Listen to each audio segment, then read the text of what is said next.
உலகெல்லாம் பயணம் செய்தும் உண்மையை காணவில்லை. உண்மைக்காக அலைந்த நான் உன்னிடத்தில் வந்தேன் அம்மா. உறவோடு காப்பாற்றி உண்மை காட்ட வேண்டும் அம்மா. உலகம் உன் அன்புக்காக ஏங்கியே தவிக்குதம்மா. உன்னை காண மூவுலகும் துடியாய் துடிக்குதம்மா. உன் சரணம் வணங்கிட உலகெல்லாம் கொதிக்குதம்மா. உளம் இறங்கி அன்பு காட்ட தாமதம் வேண்டாமம்மா. ஓம் அமிர்தேஸ்வரி நமக. ஓம் நம சிவாயா. இன்னைக்கு அருள்மொழிகள்ல நம்ம ரொம்ப சுவாரஸ்யமான டாபிக்ஸ்லாம் பார்க்க போறோம். ஸோ இன்னைக்கு என்ன டேட்ல இருக்கும் அப்படின்னா நம்ம எல்லாருக்குமே தெரியும், சாட்டர்டே அதாவது 21 ஏப்ரல் மாசத்துல இருக்கும். எங்க இருக்கும்? கன்னியாகுமரி ட்ரிப்ல இருக்கும். யார் கூட இருக்கும்?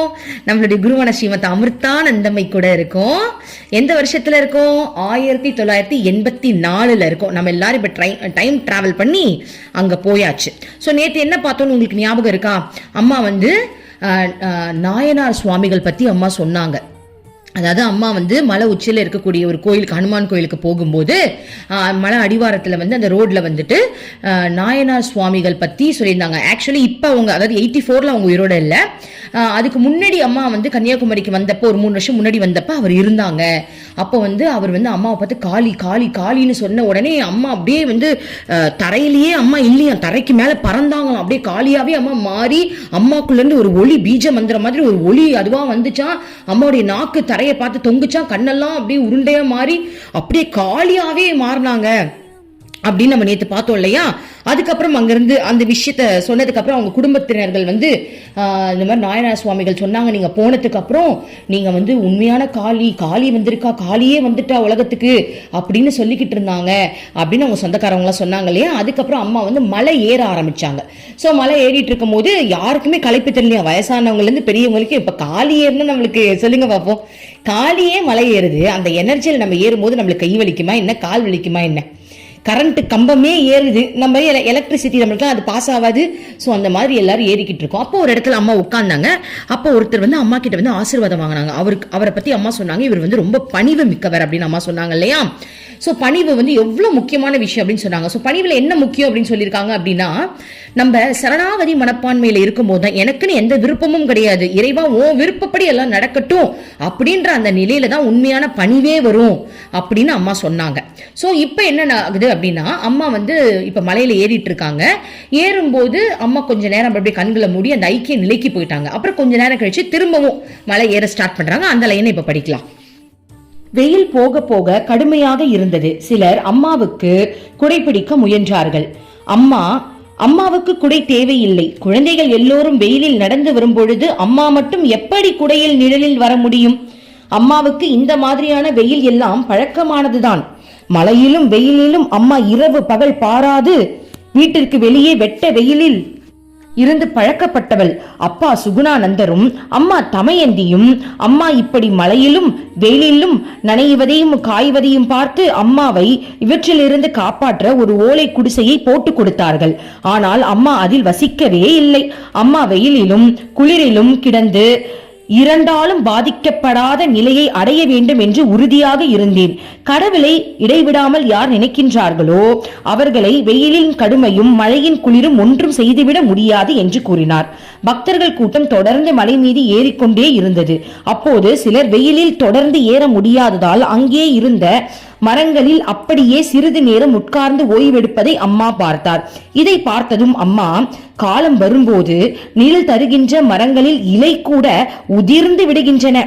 அந்த மரங்களின் அடியில் இப்போது உட்காரும் நீங்கள் மறுபடியும் வெயிலே வரும்போது சூரியனின் வெப்பத்தால் வியர்த்து கஷ்டப்படுவீர்கள் என்றார். அம்மா சொன்னதன் பொருள், கடவுள் ஒருவரால் தான் அழியாத நிலையை தர முடியும், மற்ற நிழல்கள் எதுவும் நிலையில்லாதவை என்பதாகும். அதாவது அம்மா என்ன சொல்றாங்கன்னா, கடவுள் ஒருவரால் தான் அழியாத நிழலை தர முடியும். கரெக்ட் தானே?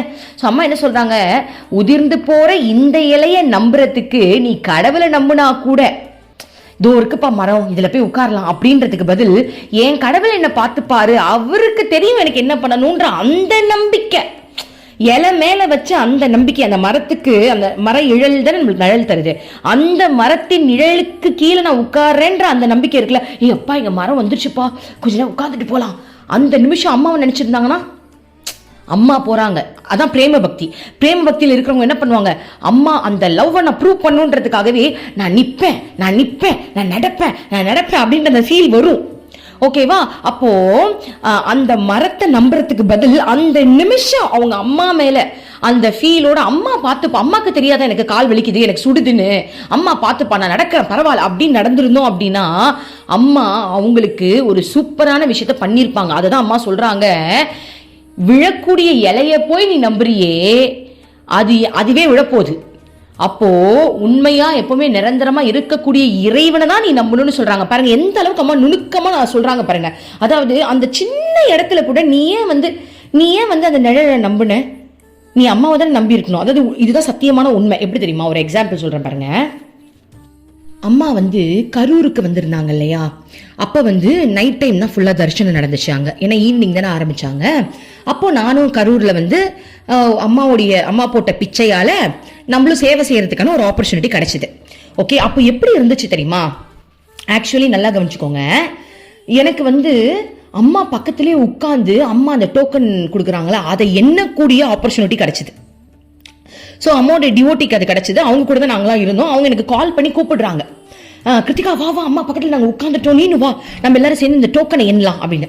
நான் சொன்னேன், இல்லை நான் அம்மா பக்கத்தில் உட்கார்ந்தா என்னால் அவளை இம்ப்ரெஸ் பண்ண முடியாது, நான் என்னுடைய லவ்வை ப்ரூவ் பண்ணணும், நான் வரமாட்டேன், நான் தூரத்தில் இருந்து அவளுக்காக இது வரைக்கும் செய்யாத ஒரு விஷயத்த செய்யணும், இது வரைக்கும் நான் நின்னதே கிடையாது. நடுராத்தில் நம்ம எங்கேயாவது போய் நிற்க போகிறோம், ஆனால் அவ்வளோ மக்கள் கூட்டத்தில் நின்று நைட்டுல இருந்து காலையில் வரைக்கும் அவங்கள வந்து அனுப்புவோம் இல்லையா, டோக்கனை பார்த்து சைலண்டா இருங்க.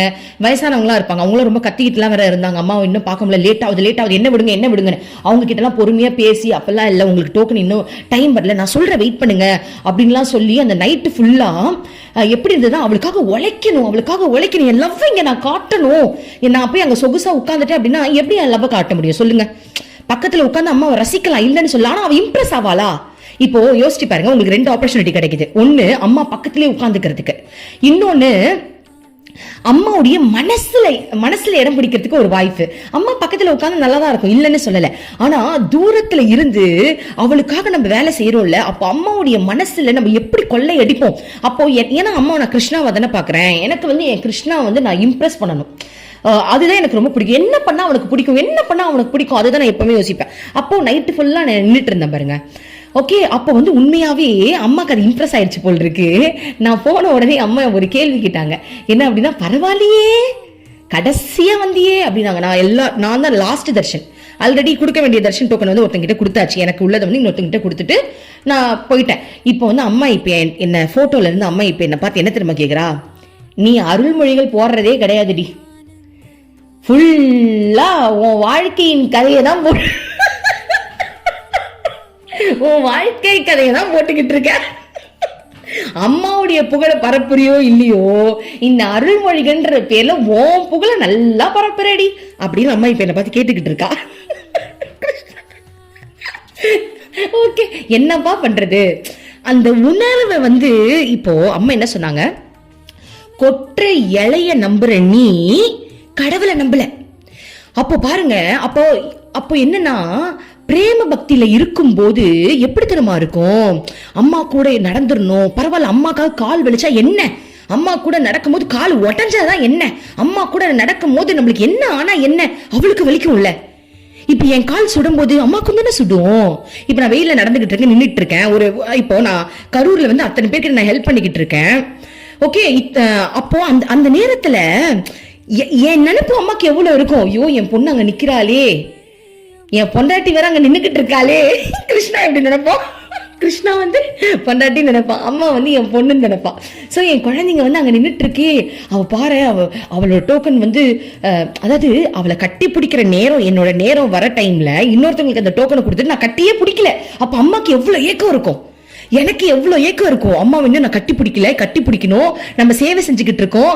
அப்போ வீட்டுல இருக்கிறவங்க எல்லாருக்கும் செய்ய வேண்டிய கடமையெல்லாம் செஞ்சுட்டு லாஸ்டா ஹஸ்பண்ட் ஒய்ஃப் வந்து திருப்தியா, அப்பா இவங்க செட்டில்டு, அடுத்தது நீ வா நம்ம போலான்னு போவோம் தெரியுமா, அந்த மாதிரி அன்னைக்கு கரூர்ல வந்து எல்லாரையும் செட்டில் பண்ணிட்டு கடைசியா இப்போ ஓகேவா இப்ப கட்டி பிடிக்கலாமா நம்ம அப்படின்னு சொல்லிட்டு அந்த லாஸ்டா கட்டி பிடிக்கும் போது கிடைக்கிற அந்த வைப்ரேஷன் இருக்கு பாருங்க.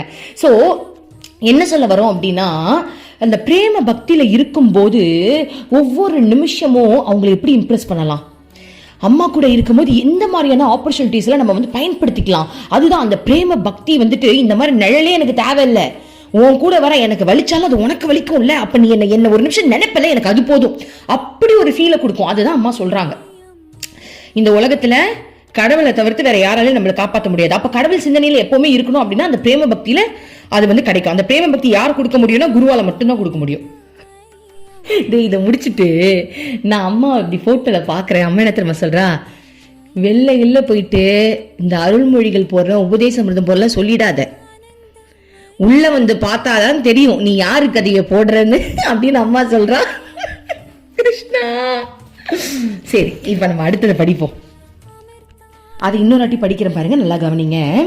அம்மா சொன்னதன் பொருள், கடவுள் ஒருவரால் தான் அழியாத நிழலை தர முடியும், மற்ற நிழல்கள் எதுவும் நிலை இல்லாதவை என்பதாகும். அவ்வப்போது நாம் அமைக்கும் கொட்டகை அப்படின்னு தான் இருக்கு, கோயிட்டகை, ஆமா, கொட்டகை போன்றவைகள் ஒரு நாள் இல்லாவிட்டால் ஒரு நாள் அழியும், நம்மை துயரத்தில் தள்ளிவிடும். அம்மா தொடர்ந்து பேசினார். அந்த நிலையான இருப்பிடத்தை தேடி லட்சக்கணக்கானவர்களில் மிக சிலரே அதை அடைந்திருக்கிறார்கள். நீங்கள் வழியில் இருக்கும் மரங்களின் அடியில் இருக்கும் போது நீங்கள் சென்றடைய வேண்டிய இடத்தை பற்றி மறந்து போனால் உங்கள் லட்சியத்தை அடையவே முடியாது. சில சாதகர்கள் அம்மாவிடம் வந்து அவர்களுக்கு ஆத்மானுபூதி எந்த நாளில், எந்த தேதியில், எத்தனை மணிக்கு கிடைக்கும் என்றெல்லாம் கேட்பார்கள். பாவம், அவர்களது நிலை பரிதாபகரமானது.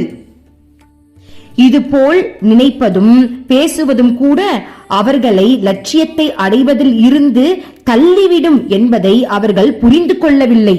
குழந்தைகளே, விரைவு பேருந்துகளும் இருக்கின்றன, நகர பேருந்துகளும் உள்ளன. விரைவு பேருந்துகள் ஒரு இடத்திலிருந்து புறப்பட்டு விட்டால் தான் சேர வேண்டிய இடத்திற்கு சென்றுதான் நிற்கும், வழியில் எங்கும் நிற்காது. விரைவு பேருந்து சேர வேண்டிய இடத்திற்கு எப்போது போய் சேரும் என்று ஒருவர் துல்லியமாக கணக்கிட்டு விடலாம். ஆனால் நகர பேருந்து ஒவ்வொரு இடத்திலும் நின்று அங்குள்ளவர்களை எல்லாம் ஏற்றி கொண்டுதான் போகும். அதனால் அது எப்போது சேர வேண்டிய இடத்தை சென்றடையும் என்று யாராலும் சரியாக சொல்ல முடியாது. சோ என்ன சொல்றாங்க பாருங்க, எனக்கு ஆத்ம அனுபூதி எப்ப கேட்கும் அப்படின்னு கேட்கறது கூட ஒவ்வொரு ஸ்டாப்பிங்லயும் பஸ் நின்று யாரையும் ஏத்துற மாதிரி அர்த்தமா. இப்ப எக்ஸாம்பிள், ஒருத்தவங்க வந்து ஆத்மானுபூதி வேணும்னு அதை யோசிக்காம கரெக்டா சாதனைகளை செஞ்சுக்கிட்டு இருக்காங்கன்னு வச்சுக்கோங்களேன், அப்போ அவங்க போய் சேர வேண்டிய இடத்த சேர்ந்துருவாங்க. அதுதான் வந்து ஃபாஸ்ட் பஸ்ல போற மாதிரி. ஆனா நான் சாதனை செஞ்சுட்டு இருக்கேன், ஆனா எனக்கு எப்ப கிடைக்கும், ஒவ்வொரு இடத்துல நின்றுட்டு, இப்போ ஒரு மெடிடேஷன் பண்ணிட்டே இருக்கோம், திடீர்னு அவர் நடுவில் நிறுத்திட்டு எனக்கு எப்ப கிடைக்கும், நம்ம இவ்வளவு நேரம் மெடிடேஷன் போய் கேட்டு வந்துடலாம் அப்படின்னு எழுந்து ஓடி போய் அம்மா எனக்கு எப்பமா ஆத்ம அனுபூதி கிடைக்கும் அப்படின்னு போய் கேட்டுட்டு வந்து உட்கார்ந்தா என்ன ஆகும், நம்ம போய் சேர முடியுமா, அது லேட் ஆகும் இல்லையா. சோ அந்த மாதிரி நம்ம கேட்கிற அந்த கேள்வி கூட நம்மள அந்த ஆத்மா அனுபூதி நிலையிலிருந்து தள்ளி வைக்கிறதுக்கு சமமாயிடுமா. இன்னும் எக்ஸாம்பிள் சொல்லணும் அப்படின்னா, இப்போ நீங்க ஒரு விதையை விதைச்சிட்டு தோண்டி பார்த்தா என்ன ஆகும், வளர்ந்துச்சா இல்லையா, தண்ணி ஊத்தனமே நேத்து, இன்னைக்கு வளர்ந்துருக்குமா இல்லையான்னு தோண்டி பார்த்தா என்ன ஆகும், ஒண்ணுமே கிடைக்காது இல்லையா. அந்த மாதிரி நம்ம பண்ணதை வந்துட்டு எப்ப கிடைக்கும் யோசிக்கவே கூடாது. அது யோசிக்கிறது அதுவே ஒரு விரயம் தானே. அது யோசிக்கும் போது நம்மளுக்கு ஆசைன்னு ஒண்ணு இருக்குல்ல, ஏதோ நம்ம அடையணும் அப்படின்றத தாண்டி அதோடைய கிருஷ்ணர் சொல்வார் இல்லையா, பலனை எதிர்பார்க்காதே, அந்த பலனை நம்ம எதிர்பார்க்கிறோம்ல, அப்ப நம்மளுக்கு கவலை விரக்தி இதெல்லாம் வரதுக்கு வாய்ப்பு அதிகம். அம்மா கூட ஒரு கதை சொல்லியிருப்பாங்க. 2 பேர் இருந்தாங்களாம். ஒருத்தவங்க 2 பேருமே வந்துட்டு நாரதர் அந்த வழியா போயிட்டு இருக்கும் போது கேட்டாங்களாம், நீங்க வந்து பெருமாளை தானே பார்க்க போறீங்க, ஆத்மா அனுபூதி எனக்கு எப்ப கிடைக்கும்னு பெருமாள் கிட்ட கேட்டுட்டு வாங்கன்னு சொன்னோடனே நாரதரும் கேட்டு வந்தாங்களாம். அப்ப முதல் முனிவர் கேட்டாராம், உனக்கு எப்போ தெரியுமாப்பா கிடைக்கும், இந்த இப்போ இன்னும் 10 ஜென்மம் ஆகும் அப்படின்னு சொன்னோடனே அந்த முனிவருக்கு கோவம் வந்துச்சா, என்னது இன்னும் 10 ஜென்மம் ஆகுமா, நான் எவ்வளோ சாதனைகள் செஞ்சேன் எனக்கா இல்லை அப்படின்னு சொல்லிட்டு கோச்சிக்கிட்டு போயிட்டாராம். பின்னாடி உட்கார்ந்துட்டு இருந்தவர் திரும்ப அவர் வந்து கேட்டாரு, எனக்கு என்ன பெருமாள் சொன்னாருன்ட்டு, இந்த மரத்துல எத்தனை இலைகள் இருக்கோ அத்தனை பிறவிகள் நீ எடுக்கணுமா அப்படின்னு அவர் ஒரே ஜம்ப் பண்ணி குதிச்சுக்கிட்டு இருந்தாராம். கடவுளுடைய வாயால எனக்கு கிடைக்கும்னு சொல்லிட்டாரே, அதுவே எனக்கு போதும்னு. ஸோ அப்போ அவருக்கு அந்த நிமிஷமே ஆத்மா அனுபூதி கொடுத்துட்டாங்களாம். அதாவது முக்தி நிலை அப்படின்றது உன்னுடைய அந்த மனநிலையை பொறுத்து தான். கடவுளுக்கு வந்து நீ என்ன செஞ்ச, எப்படி இருக்கு, அந்த பக்குவம் உனக்கு வந்துருச்சா, அந்த இறைவன் மேல அந்த பிரேமை உனக்கு வந்துருச்சா, இறைவன் மேல அந்த நன்றி வந்துருச்சா. ஸோ இந்த மாதிரி நிறைய விஷயங்கள் இருக்கு.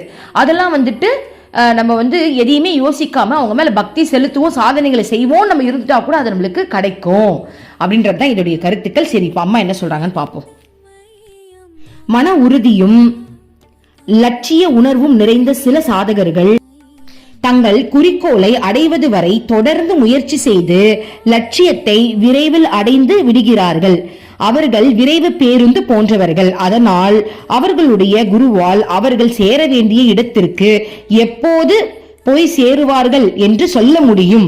அதே நேரத்தில் பெரும்பாலான சாதகர்கள் நகர பேருந்து போல்தான் இருக்கிறார்கள். அவர்களுக்கு மன உறுதியோ லட்சியத்தை எப்படி அடைந்து விட வேண்டும் என்ற துடிப்போ இருப்பது இல்லை. அவர்கள் வழியில் உள்ள மர நிழலில் உட்கார்ந்து கொண்டு தாங்கள் போய் சேர வேண்டிய லட்சியத்தை மறந்து விடுகிறார்கள்.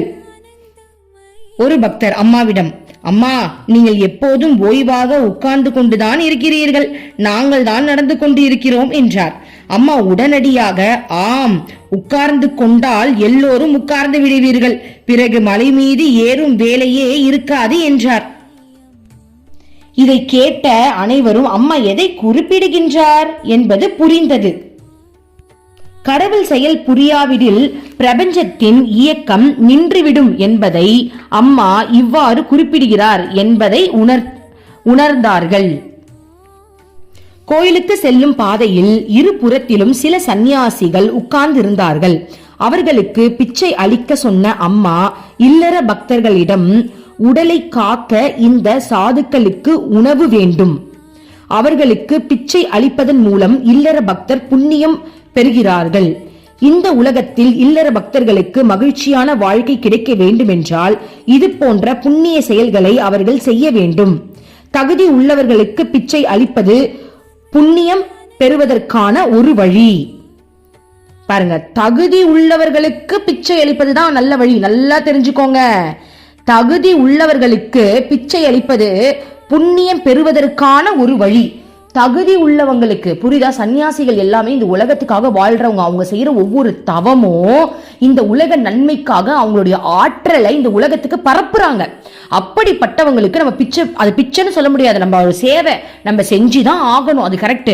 தகுதி இல்லாதவங்களுக்கு நம்ம செய்யறோம் அப்படின்னா நமக்கே சவுக்கடி கிடைக்கும். எப்படி தெரியுமா? அன்னைக்கு ஒரு நாள் நான் ட்ரெயின்ல போயிட்டே இருந்தேன். ஒரு அம்மா நல்லா தான் இருக்காங்க. ஒரு நோட்டீஸ் பேப்பர் எடுத்துட்டு வந்து எல்லார் கையிலையும் கொடுத்தாங்க. என்ன தெரியுமா கொடுத்துருக்காங்க? என்னுடைய கணவன் இந்த மாதிரி இந்த வேலை செஞ்சுட்டு இருக்காங்க, கை இல்ல காலில் உடஞ்சு போயிடுச்சு, அதனால நாங்கள் வீட்டில எல்லாம் கஷ்டப்பட்டுட்டு இருக்கோம், உங்களால முடிஞ்ச உதவியை எனக்கு செய்யுங்க. ஆனா அவங்க, அந்த அம்மாவோட கை கால் நல்லா தானே இருக்கு, அந்த அம்மா உழைச்சு வேலை செய்யலாம்ல. அந்த அம்மா ஒரு ஸ்டெப் எடுத்த கடவுள் 100 ஸ்டெப் எடுப்பாரு.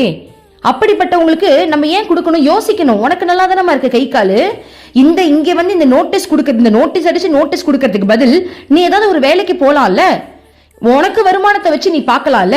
அப்போ கடவுளை நீ நம்பணும். முதல்ல நீ கடவுளை நம்பணும். நீ ஒரு வேலைக்கு போகணும், கடவுள் உனக்கு ஹெல்ப் பண்ணுவார், நல்ல வேலை கொடுப்பாரு. இதை விட நீ ஒரு மோசமான வேலைக்கு போனா கூட, அதாவது காசு கம்மியா இருக்கிற வேலைக்கு போனா கூட, நீ கடவுளை நம்புறதுனால கடவுள் உனக்கு நல்ல வேலை கொடுப்பாரு. கரெக்ட் தானே? உன் உடலை நீ நம்ப மாட்டேங்கிற, உன் கை காலை நீ நம்ப மாட்டேங்கிற. இதை ஒரு நோட்டீஸா அடிச்சுட்டு கொடுத்தா எல்லாரும் தான் கொடுக்கல, நான் கூட தான் போய் கொடுப்பேன். கொடுக்கலாம் தானே? நான் கூட தான் போய் கொடுப்பேன். நான் முதல்ல லா ஆஃப் அட்ராக்ஷன் சேனல் வச்சிருந்தேன், நோட்டீஸ் அடிச்சு. இப்ப யாரும் எனக்கு கிளைண்ட்ஸ் கஸ்டமர்ஸ்லாம் வந்து அப்படி சொல்லக்கூடாது, எனக்கு அவங்களாம் தேவை கிடையாது. ஏன்னா இதுதான் எனக்கு பிரசாதம். இந்த பிரசாதத்தை படிக்க தான் நான் இந்த ஜென்மமே எடுத்திருக்கேன். இந்த உடல் எடுத்து இந்த பூமிக்கு வந்ததே இந்த அருள்மொழிகளை படிச்சு நம்ம வந்து பேசுறதுக்கு தான். அது யாரு கேட்கறாங்களோ இல்லையா, அதை பத்தி நம்மளுக்கு கவலையே கிடையாது. அதுக்கு தான் நம்ம இந்த பூமிக்கே வந்தோம். ஸோ அது எனக்கு பிரசாதம், இதுதான் நான் செஞ்சுக்கிட்டு இருக்கேன்.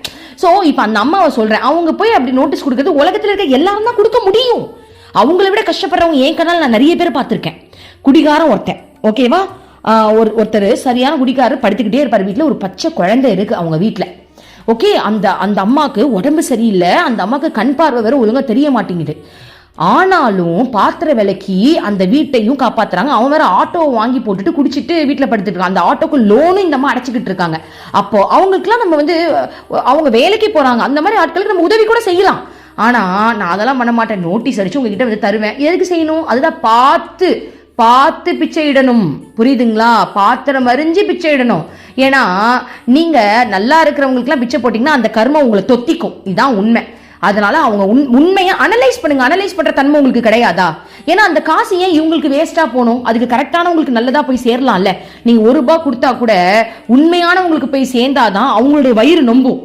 ஓகேவா? இவங்களுக்குலாம் நீங்க போட்டீங்க அப்படின்னா சொகுசா இருக்கிறவங்களுக்கு நீங்க போடுறதுனால நீங்க அவங்களை கெடுக்கிறதுக்கு சமம் அந்த கர்மம் அவங்களை வந்து ஒட்டிக்கும். அதனால அனலைஸ் பண்ணணும். புரியுதா? நான் ரொம்ப இரக்கம் உள்ளவங்கலாம் நம்ம நினைச்சுக்க கூடாது. அனலைஸ் பண்ணி தான் போடணும். அதெல்லாம் அம்மா இங்க சொல்றாங்க பாருங்க. தகுதி உள்ளவர்களுக்கு பிச்சை அளிப்பது புண்ணியம் பெறுவதற்கான வழியாகும். எனவே இந்த சந்நியாசிகளுக்கு பிச்சை போடுங்கள். ஆனால் உண்மையான சாதகர்கள் பாவம் புண்ணியம் ஆகிய இரண்டிற்கும் அப்பால் செல்ல நினைக்கிறார்கள். அவர்கள் வாழ்க்கையில் மகிழ்ச்சியை தேடுவது இல்லை.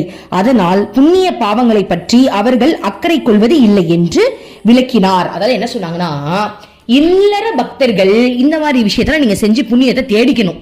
ஆனா சாதகர்கள் அப்படி கிடையாது. சாதகர்கள்னா இப்ப இல்லறவாசிகள்னா நம்ப வச்சுக்கலாம், ஓகேவா?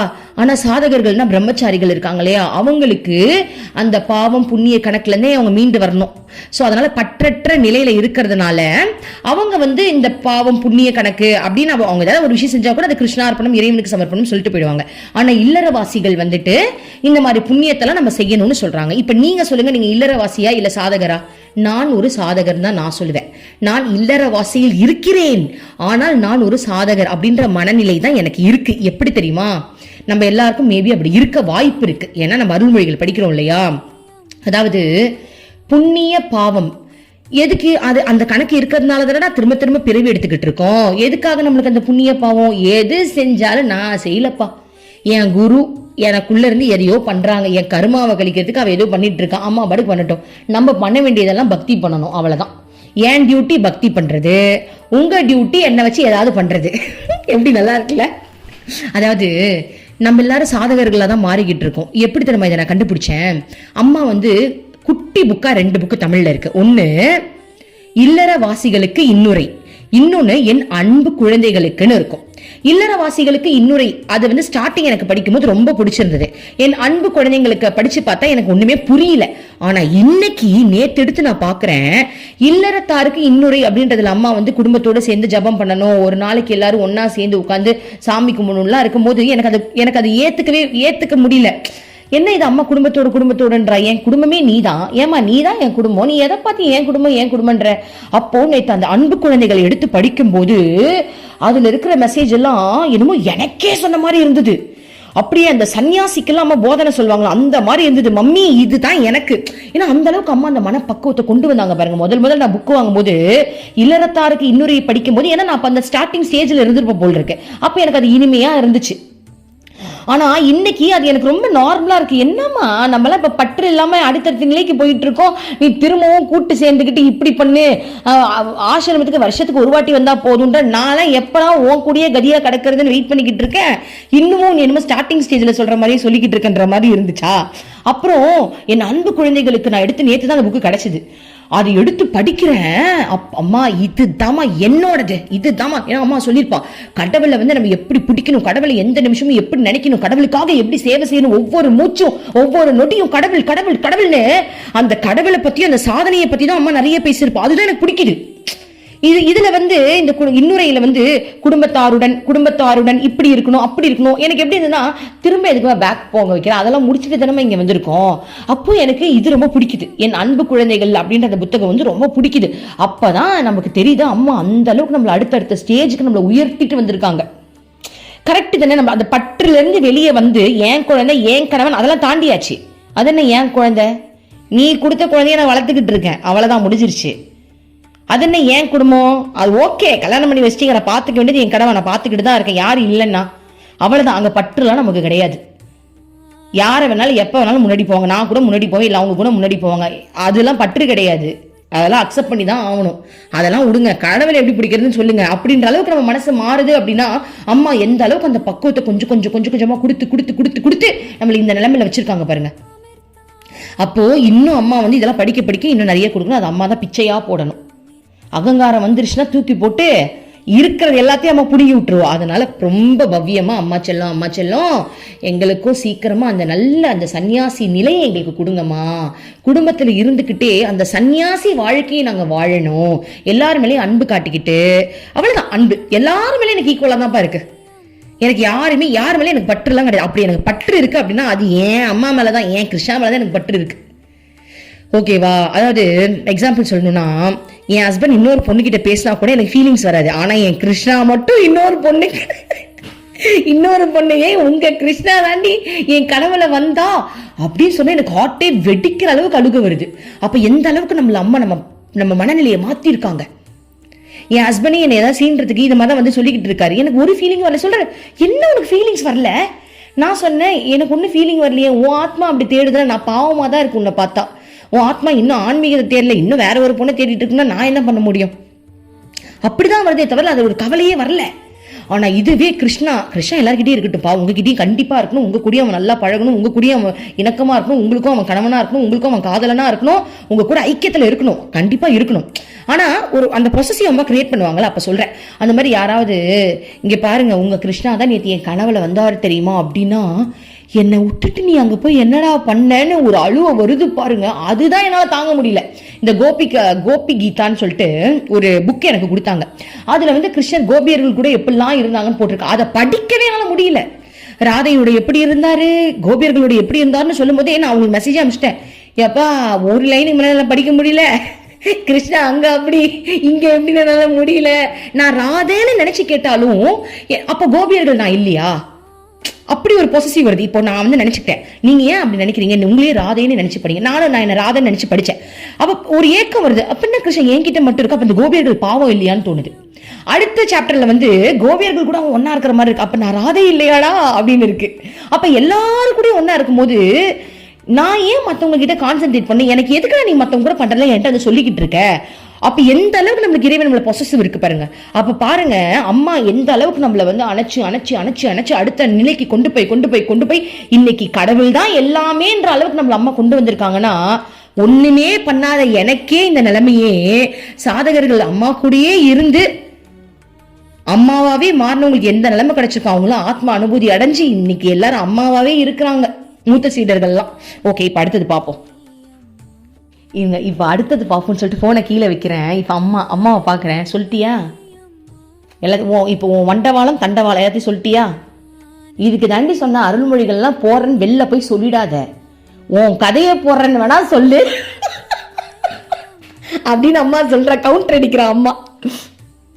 இப்போ என்ன இருக்கு அடுத்தது? அம்மா வந்து பிச்சு போட சொல்லிட்டாங்களா? அடுத்தது வந்து சாதகர்களுக்கு அந்த புண்ணிய பாவெல்லாம் தேவை கிடையாது, ஸோ அந்த லிஸ்ட்ல அவங்க வர மாட்டாங்கன்னு சொல்லிட்டாங்களா? இப்ப அடுத்தது இறுதியாக அம்மாவும் பக்தர்களும் பிள்ளத்தடாம் என்னும் அழைக்கப்படும் மலையின் உச்சியை அடைந்தார்கள். அந்த இடம் மிகவும் அழகாக இருந்தது. அங்கு நின்று பார்த்தால் நெடுந்தூரத்தில் மிக அழகாக தெரிந்த இயற்கை காட்சி மனதை மிகவும் கவர்ந்தது. அங்கே பாறையே கூரையாக அமைய அதன் கீழ் இருந்த இடம் ஒரு வீடு போல் அமைந்திருந்தது. அதற்கு கீழே உட்காருவதற்கு வசதியாக இருக்கைகள் போல் பல பாறைகள் இருந்தன. அதற்கு கீழ் இயற்கையாகவே அமைந்த ஒரு குகை இருந்தது. அதில் ஒரு சந்நியாசி இருந்தார். பாருங்க, வா, இதை படிக்கும் போது எனக்கு எப்படி இருக்கு தெரியுமா? மலை மேல ஒரு குடிசை மாதிரியே பாறையே பார்க்கறது குடிசை மாதிரி இருக்கான். கீழே வந்து உட்கார்றதுக்கு ஏதோ வீட்டுல உட்கார்ற மாதிரி ஒரு சூப்பரான ஒரு இடம் இருக்கான். இதை படிக்கும் போது எனக்கு கிருஷ்ணா வந்துட்டாரு. அப்படியே அந்த இடத்துல நானும் கிருஷ்ணாவும் இருக்கோம், யாருமே இல்லை. அப்படியே கிருஷ்ணா சொல்றாரு, இங்க இருந்து பாரு. அப்படியே அந்த டைட்டானிக் மூவிலாம் ஞாபகத்து வருது. அந்த டைட்டானிக்ல 2 பேர் தனியா நின்றுக்கிட்டு அப்படியே உலகத்தை பார்ப்பாங்களே, அந்த மாதிரி நானும் கிருஷ்ணாவும் நீங்களும் தான். நீங்க உங்க ஜோடியை நினைச்சுக்கோங்க. நீங்க யாரை லவ் பண்றீங்க? சரி, அம்மா கூட நினைச்சுக்கோங்க. அம்மா தான் உங்களுக்கு அம்மானு நினைச்சாலும் ஓகே, அப்பான்னு நினைச்சாலும் ஓகே. ஒரு அப்பா பொண்ணு இல்ல ஹஸ்பண்ட் அண்ட் ஒய்ஃப், கடவுளை நினைங்க, அவ்வளவுதான். இப்ப அந்த இடத்துல நம்ம மட்டும் இருக்கோம். எப்படி இருக்கும் நினைச்சு பாருங்களேன். நான் என் கடவுளோட அப்படியே அந்த இடத்த ரசிச்சுக்கிட்டு அப்படி ஐயோ நினைக்கும் போதே ஒரு மாதிரி இருக்கு, நல்லா இருக்கு. சரி, இப்போ இந்த இடத்துல ஒரு மியூசிக்.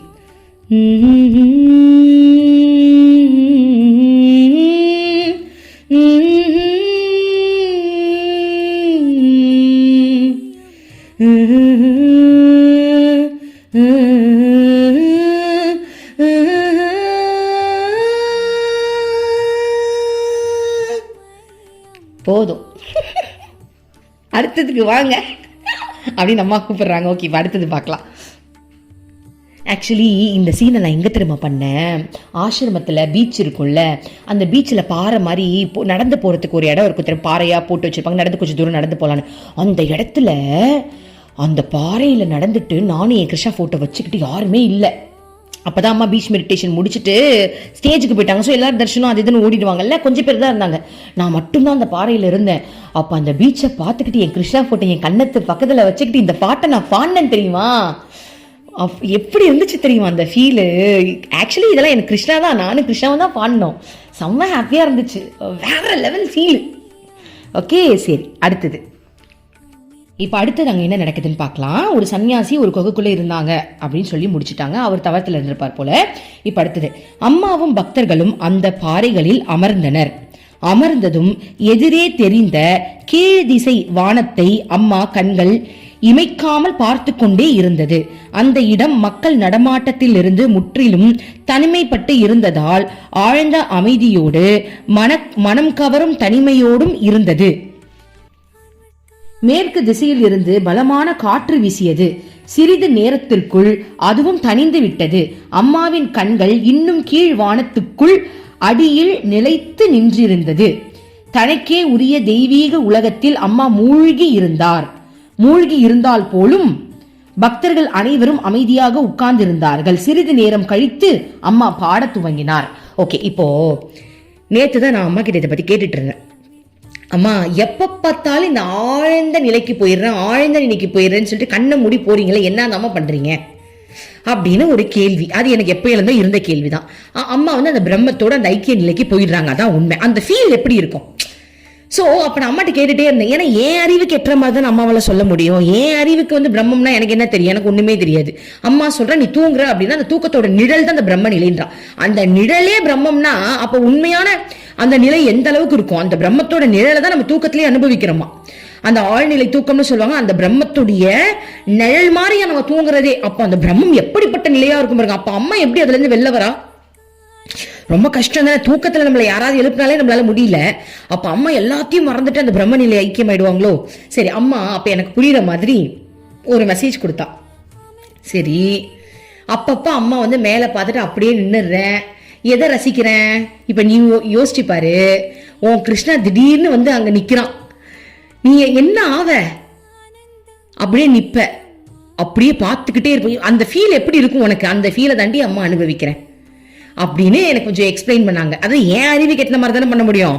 அதுதான் உண்மை. இல்லை, என் அறிவுக்கு இப்படிலாம் சொன்னாதான் இதுக்கு புரியும். இப்ப நாய்கிட்ட போய் நீ பிஸ்கெட்டை காமிச்சாலும் எலும்பு துண்டை காமிச்சாலும் அது ரெண்டுத்துக்கும் ஒரு மாதிரி டிஃப்ரெண்டா பிஹேவ் பண்ணும் இல்லையா. அந்த மாதிரி என் அறிவுக்கு இதை வச்சு சொன்னாதான் அது எனக்கு புரியும். அதுக்கப்புறம் இப்ப நான் நினைச்சுக்கிட்டேன், அப்போ அம்மா வந்து இந்த கீழ்வாடை இப்படி பார்த்துக்கிட்டே, ஒருவேளை அம்மா சிவபெருமான் வந்துட்டாரோ, சிவபெருமான் காட்சி கீச்சு ஏதாவது கொடுத்துட்டாரோ, அம்மா வந்து அப்படியே மயங்கிட்டாலோ அப்படின்னா அம்மா தானே பார்வதி. ஒருவேளை அம்மா மயங்கி அந்த ஆமா சிவன் தானே முக்தி நிலை, பிரம்மம் தானே சிவன். அப்போ ஒருவேளை சிவன் பார்த்ததுனால அம்மா அப்படியே நம்மளே இப்படி ஆகுறோமே, அவ எப்படி ஆவா? சோ அந்த மாதிரி ஆயிட்டாங்களோ. அதாவது அந்த உணர்வை அனுபவிக்கிற நம்மளுக்கே அந்த ஃபீல் வருதுன்னா, அந்த உணர்வாவே இருக்கக்கூடியவங்களுக்கு எந்த நிலை இருக்கும்? இப்போ நமக்கு உணர்வு அப்பப்ப வந்துகிட்டு போகுது, கரெக்டா? லவ்வா அப்ப வருது, அது எப்பயாவது வருது. அழுகையா அது எப்பயாவது வருது. ஒரு கோவமா அது எப்பயாவது வருது.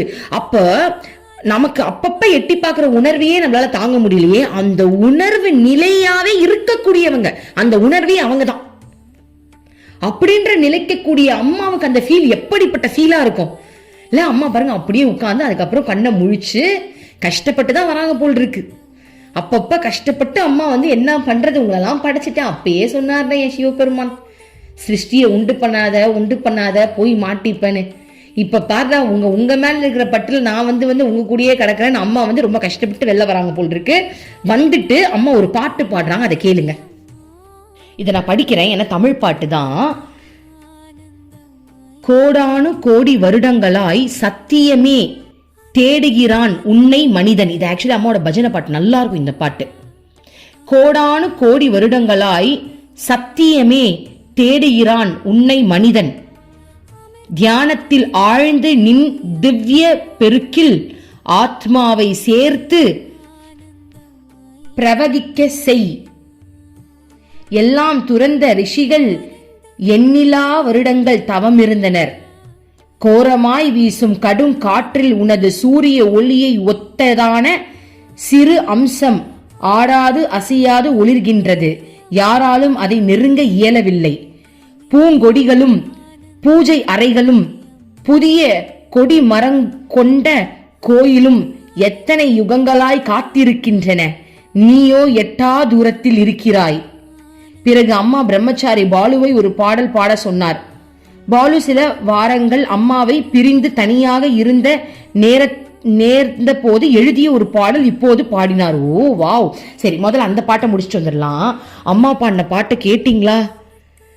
ரிஷிகள்லாம் கோடான கோடி வருஷம் பல வருஷமா தவம் இருந்து அப்போ கூட அவரை வந்து பிடிக்க முடியலையா பாருங்க. கடைசி அம்மா என்ன சொல்லி முடிக்கிறாங்க பாருங்க. பூங்கொடிகள் பூஜை அறைக்குள்ளும் புதிய கொடி மரங்களும் கொண்ட கோயிலும் எத்தனை யுகங்களாய் காத்திருக்கின்றன.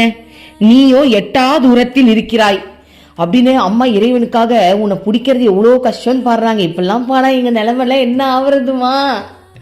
கரெக்டு தானே? அதாவது அம்மாவே நம்ம கூட வாழ்ந்தாலும் அம்மா சொன்ன விஷயங்களை கடைபிடிச்சா மட்டும்தான் அம்மா ஐக்கியமாகும் போது நம்மளும் சேர்ந்து அவளோட ஐக்கியமாக முடியும். அதாவது அம்மா வந்து அந்த பிரம்மத்தோட கலக்கும் போது சொல்றேன், இப்பவே அம்மா பிரம்மம் தான். அதாவது எப்படி சொல்ல வரேன் அப்படின்னா, நம்ம அந்த முக்தி நிலையே நம்மளும் அடைய முடியும்னு சொல்றேன். ஓகேவா? அம்மா இருக்காங்க, ஆனாலும் இந்த வாழ்க்கையை நம்ம வேஸ்ட் பண்ணிட்டு அம்மா சொல்ற விஷயங்கள்லாம் ஃபாலோ பண்ணல அப்படின்னா அம்மாவாலையும் ஒன்றும் பண்ண முடியாது. நம்ம அவங்க சொல்றதெல்லாம் கேட்டு அம்மா சொல்றதெல்லாம் கேட்டு பவ்யமா தன்னடக்கத்தோட அகங்காரத்தெல்லாம் அழிச்சு அம்மா சொல்ற வழியில் நம்ம ஃபாலோ பண்ணாதான் எப்படியாவது நம்மளை கரை சேர்க்க முடியும் அம்மாவால. பாருங்க, அம்மாவே என்ன அம்மா கடவுள் அடையிறது எவ்வளோ கஷ்டம்னு இப்படிலாம் பாடினா நம்மள என்ன ஆகுறது? ஓகே, இப்போ பாருங்க, பாலு பிரம்மச்சாரி ஓகேவா, அவரு தான் மூத்த சீடர். ஓகே, இப்போ அவரு வந்து அம்மாவை பிரிஞ்சு தனிமையில் இருந்தாராம் கொஞ்ச நாள். அப்போ அம்மாவுக்காக பாட்டு எழுதியிருக்காராம். அது என்னன்னு பார்ப்போம். ஸோ அந்த சுவாமிஜி பேர் தான் அமிர்த ஸ்வரூபான்னு அந்த நம்மளாம் பார்த்துருப்போம். பாலு சுவாமிஜி யார் தெரியுமா? இப்போ கூட வந்து அம்மாவுக்கு கங்கை ஆரத்தி எடுத்தாங்கல்ல, பார்த்தீங்கல்ல, அதில் வந்து கடைசியாக வந்து எல்லாருக்கும் வந்து பிரசாதம் கொடுத்தாங்களா. அம்மா ஸ்டேஜில் வந்து இந்த பசங்கள்லாம் வந்து உட்கார வச்சுக்கும் போது ஒரு சுவாமிஜி வந்து எல்லாருக்கும் பிரசாதம் கொடுத்தாங்கல்ல. அதில் ஒரு ஷீட்டு மாதிரி பத்திரிக்கை மாதிரி வச்சுக்கோங்களேன், அதுக்குள்ளே ஏதோ இருக்குது போல் இருக்கு. அதில் ஒரு பையனுக்கு கூட அது இல்லை.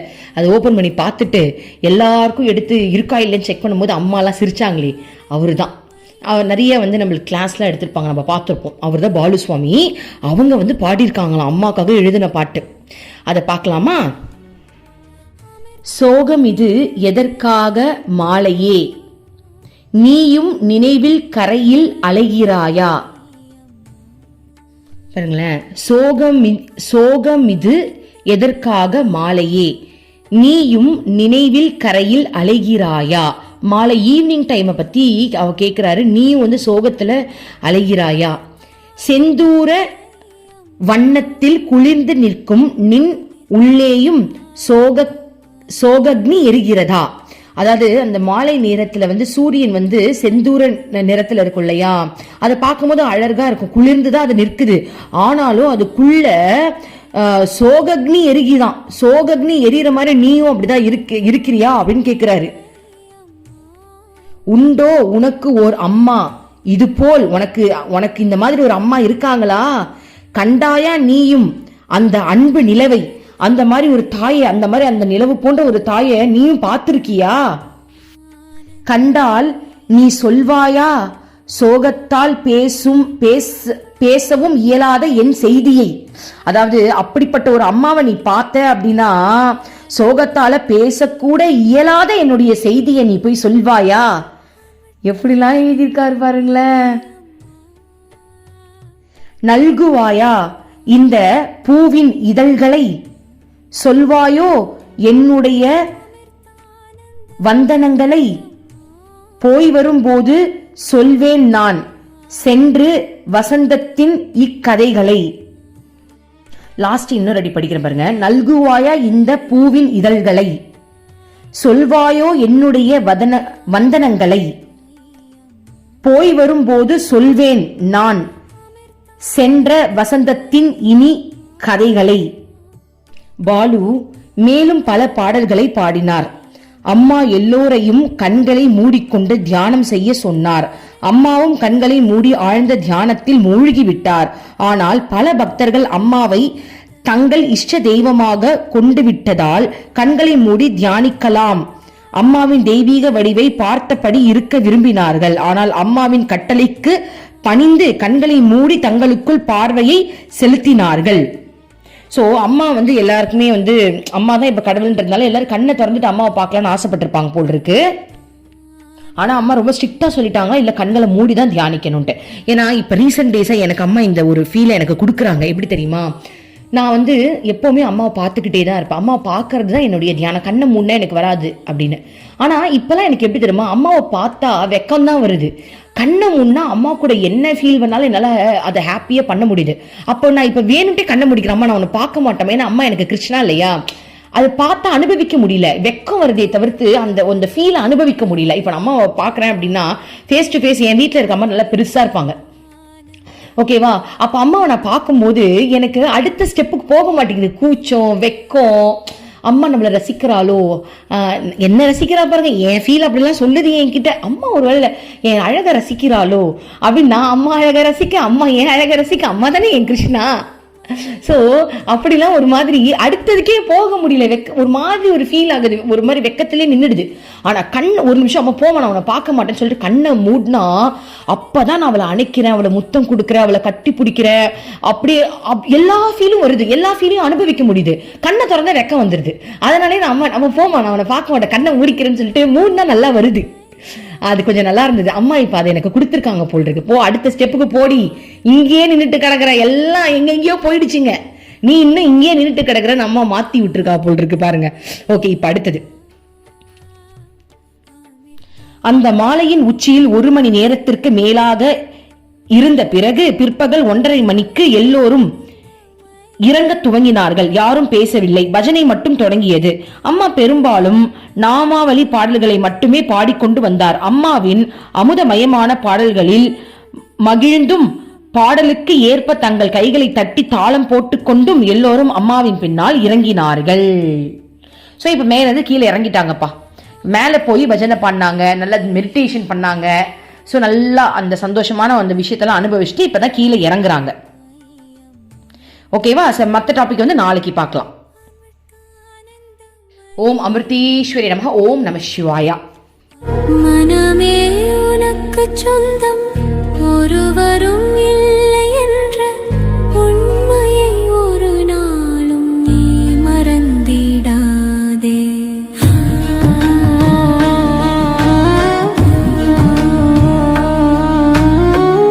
அர்த்தமற்ற கர்மங்களை செய்து கொண்டே சம்சாரத்தில் பயனின்றி நீயும் வீணாய் அலைகின்றாயே. காயமது மாயமதனை சவம் என்று உணர்ந்து கொண்டு சத்தியத்தை அறிந்திட நாம் வழி தேடுவோம். நிலையில்லா உலகினை நிஜமென்று எண்ண